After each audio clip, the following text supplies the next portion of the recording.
పోసాని కృష్ణమురళి గారి అరెస్టు సమాచారము పనోలు సుధాకర్ రెడ్డి గారు ఫోన్ చేసి అనంతపురం పోలీసులు వచ్చి అరెస్ట్ చేశారంట, బెయిల్కి ఏర్పాట్లు చేసుకోవాలి, నేను వస్తున్నాను, వెంటనే మన వాళ్ళ కబురు అందజేయండి అన్నారు.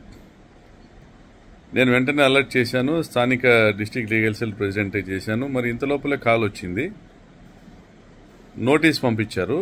ఆ నోటీస్ చూస్తే పోసాని కృష్ణమురళి గారిని అరెస్ట్ చేయడానికి పోలీసులు ఇచ్చినటువంటి నోటీస్ చూస్తే 27వ తారీఖు అంటే 27/2/2025 సంవత్సరం అంటే రేపటి డేట్తో నోటీస్ ఇచ్చారు.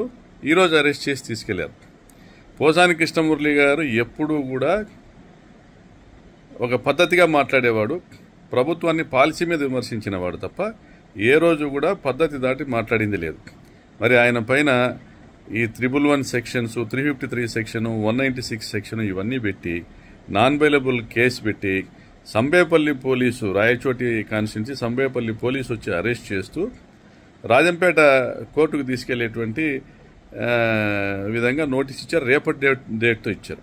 మరి ఈ దేశంలో రేపటి డేటుతో నోటీస్ ఇచ్చి ఈరోజు అరెస్ట్ చేసే పోలీసులు చంద్రబాబు ప్రభుత్వంలో తప్ప ఎక్కడ కూడా దొరకరు.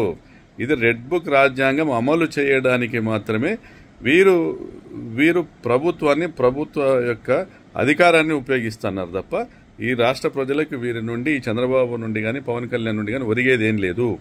ఇవాళ పవన్ కళ్యాణ్ అసెంబ్లీలో మాట్లాడుతూ ఒకటే అన్నాడు, ఏ విధంగా అయితే ప్రతిపక్ష పార్టీ నాయకులు ప్రభుత్వంపై విమర్శలు చేస్తారో వారందరినీ కూడా అణచివేసేదానికి మనం ఒక తీర్మానం చేయాలి, సోషల్ మీడియాను కట్టడి చేసేదానికి తీర్మానం చేయాలని అన్నారంటే అసెంబ్లీ సాక్షిగానే పోసాని కృష్ణమురళి అరెస్టుకు కుట్ర జరిగిందని తెలియజేస్తాం.